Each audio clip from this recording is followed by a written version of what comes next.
Hi everyone and welcome back to my channel. For today's video, I'm going to be doing my July wrap-up, and I am really pleased to say that I read 6 books in July, which is the most I have read in a month so far this year. Back in the day, I used to read like 10 plus books a month, but these days it has been difficult, so I am really pleased with this accomplishment this month, and I finally feel like I'm getting back into the groove of reading. Granted, 3 of the books that I read were graphic novels, but they still count as books, and I feel like I'm starting to get back into reading again, so I'm just like very excited about it. I am filming at the time of day with natural lighting where the sun is kind of going in and out and like behind the clouds and back out, so if the lighting changes a lot throughout this video, I do apologize, but that is what I'm working with. Now, before we get started with the wrap up, I did just want to share that I decided to jump on the bandwagon and create a TikTok account. I started recently really getting into like Instagram and Instagram Reels, and then I saw a bunch of people saying how they didn't want Instagram to be like TikTok, so I decided to just bite the bullet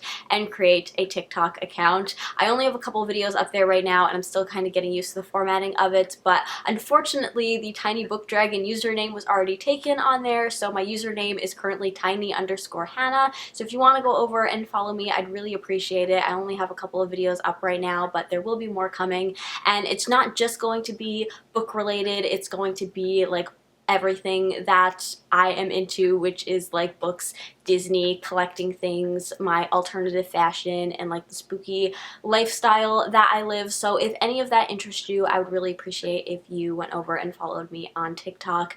And like I said, I only have a couple of videos up right now, but there will be more coming if it's something that you guys would be interested in. So now that that's out of the way, let's jump into the wrap up. So I've got 3 novels and then 3 graphic novels to show you. I will do the graphic novels at the end of the video. So starting off, we have The Silent Patient. This is an adult thriller novel in which we're following our main character called Theo, who is a criminal psychotherapist, and he gets a job at this psychiatric unit in North London, specifically because there is a patient there called Alicia, who a couple years previous to the book taking place seemingly lived the perfect life. She was an artist and she was married until one night she violently kills her husband and then doesn't speak another word after that. So Theo thinks that he can go to this psychiatric unit and try and get her to talk and figure out why she killed her husband out of nowhere. So I'm just gonna jump straight to the point. I really enjoyed this book. I ended up giving it 5 out of 5 stars because genuinely I just had such a fun, like gripping, edge of my seat time reading this book. I also read it in primarily 2 sittings,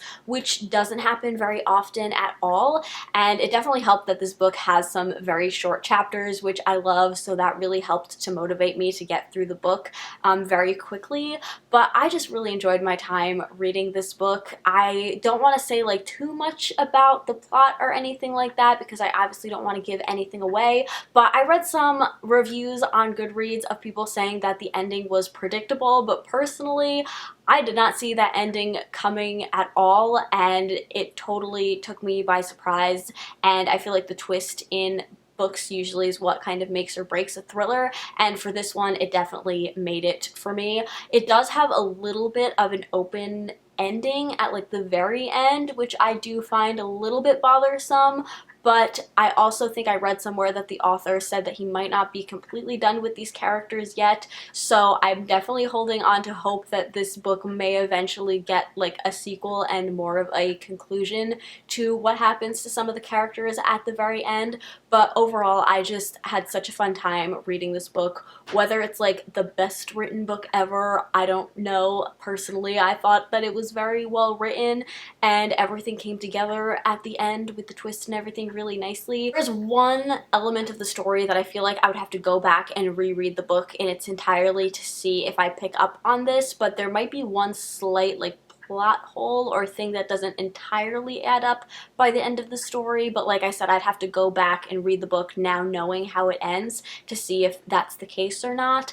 So again, if this is like maybe not the best written book ever, but if I am rating this purely off of my enjoyment of it, then it is a 5 out of 5 stars from me. I then picked up Out There by Kate Folk. This is a collection of 15 short stories that would fall into the like science fiction genre, and pretty much all of the stories in here are kind of weird and strange and out there, if you will, like concepts for stories that I have never read about before, and they were all very interesting. And I ended up enjoying this book so much that I decided to do a dedicated review video for it. So I will leave a link to that up in the eye in the corner if you want to learn more about this book and my thoughts on it, as well as in that video I go a little bit more in depth into what some of the stories are about specifically. So I would definitely check out that video if you want to learn more about this book and my thoughts on it. Next up, I finished Hide by Kirsten White. This is an adult horror slash suspense novel in which we're following, I believe it's 14 contestants as they compete in this ultimate game of hide and seek, where if they win, they will receive $50,000, and all they have to do is survive 7 days in this abandoned amusement park and not get found. But this game of hide and seek ends up being a lot more sinister than what they originally signed up for. So when I first heard about this book, I was very excited for it because I have read 4 other books by this author. I read the entire And I Darken trilogy and also The Dark Descent of Elizabeth Frankenstein, and I pretty much gave all of those books 5 stars, like 4.55 out of 5 stars. So I was very excited for this just for that reason, but on top of it, I also found the concept of this alone to be extremely interesting. Like, no matter who would have written this book, I probably would have been interested in picking it up upon hearing the synopsis. I love the concept of horror where it's like a game or like hidden behind some kind of children's game, but it's actually a lot more sinister. So I was very excited for this book, and then when it actually released and I started seeing reviews of it, a lot of people did not like this book, which made me very nervous. So I kind of went into this book thinking that it wasn't going to be very good, and I don't know if that was like a better mindset to go into it because I ended up being like kind of pleasantly surprised by this book. So I gave it 3 out of 5 stars. So it wasn't the worst book I have ever read, but it also wasn't the best book I have ever read. So overall, I just found it to be entertaining for the most part. Like, one of the ways I would describe this book is it's like The Hunger Games meets Squid Game, but just not as well done. So a lot of things about like the technical elements of the story, like the writing just wasn't as good as I remember it being. A lot of the complaints from other people, and including myself, is that the characters feel like you're reading from the perspective of teenagers, but they're adults, but the way that they act and respond to certain situations feels very kind of juvenile, which is probably another reason why I would say that it's almost kind of like The Hunger Games, is it feels very YA, but then it has that like Squid Game, you know, they're competing in a game, but it's much more sinister. On top of the characters feeling very juvenile, I also wasn't overly fond of any of them, which kind of left me with not a lot of people to like root for at the end of this story.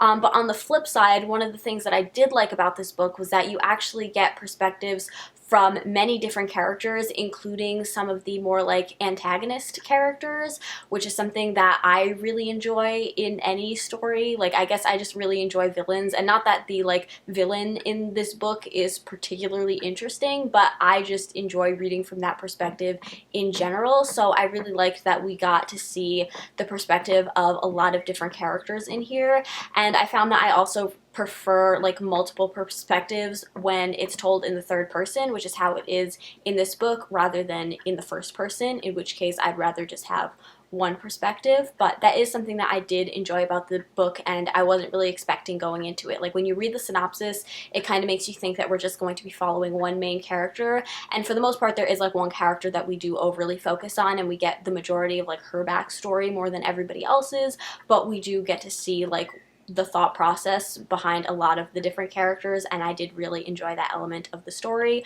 I also did really like the setting of this, like an abandoned amusement park. It sounds like such a creepy atmosphere, but on the flip side, I feel like this wasn't used to its full potential. Like, this book could have been so atmospheric, and it really wasn't. We also tended to stick to like very specific things in the carnival, like the rides and stuff like that, whereas I feel like there are so many different elements of an amusement park that could make for such creepy moments and settings and suspenseful moments in, like, you know, the fun house with the mirrors. Like, there was only one part in this whole book where there was ever like a clown imagery mentioned, and again, I just feel like that was kind of like a missed opportunity on the author's part. Overall, it wasn't the best written book ever as far as pretty much all elements of it, but I would be lying if I didn't say that I was entertained for a good portion of this book while reading it, which it also isn't very long. So in conclusion,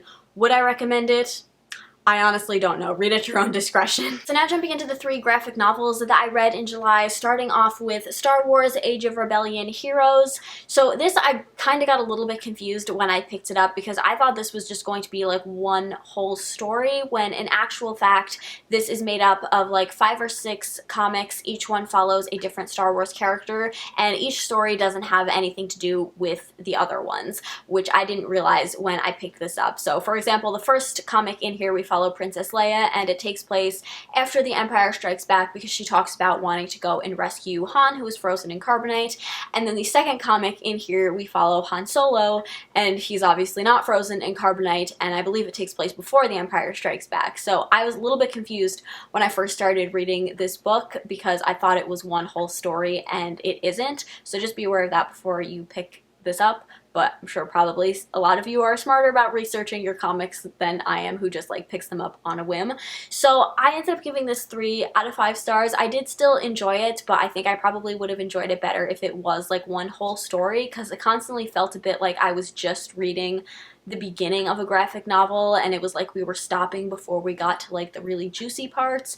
But that's more of like a it's me not you type of thing. I did, however, really enjoy a lot of the artwork in here. Like, there was a beautiful piece of Princess Leia in her comic that I really enjoyed, and also in the Han Solo one I really liked the color scheme of a lot of the spreads, because it's a lot of like purples and blues and pinks, which is one of my like favorite color combos. So it was just very visually appealing to read. So yeah, that was the first graphic novel comic that I read in July, and then the other 2 are both Stranger Things graphic novels. So the first one that I picked up is called The Other Side, and this takes place the same time as season 1 of Stranger Things, but we're following Will when he is in the Upside Down. I'm pretty sure I gave this like 4 out of 5 stars. I really enjoyed it. I found it really easy to follow. I've talked about this so much on my channel. You guys are probably sick of hearing about it, but some graphic novels or comics I find difficult to follow, especially when it comes to like the speech bubbles and like what order you're supposed to read them in. Like, it just doesn't come easy to my brain. Whereas in this book, we're primarily following just Will, so there's not a lot of like dialogue. It's mostly just like his inner thoughts. So that made it really easy for me to follow. And I also just really liked the art style of it. It did kind of feel a little bit like reading a middle grade, even though it's more of, this is like a horror, you know, graphic novel or whatever, but it did feel a little bit young, which also could be because we're following Will, who is like a child. But anyways, that was just like a little tidbit I thought that I would share. But overall, I did really enjoy it, but I don't have like too much to say about this one. And then the other one and the final book that I read in July was 6. So this is a prequel to the Stranger Things TV series, in which we're following a young girl in Hawkins' lab, and she is number 6. So we get to see a little bit of what her life was like before she ended up in the lab, and then what it was like while she was there. I ended up giving this one 4.5 out of 5 stars. I really enjoyed this. This did have more like dialogue in it, but again, I didn't find myself being confused with it at all. I feel like this just flowed super easy for me, and I had a really good time reading it.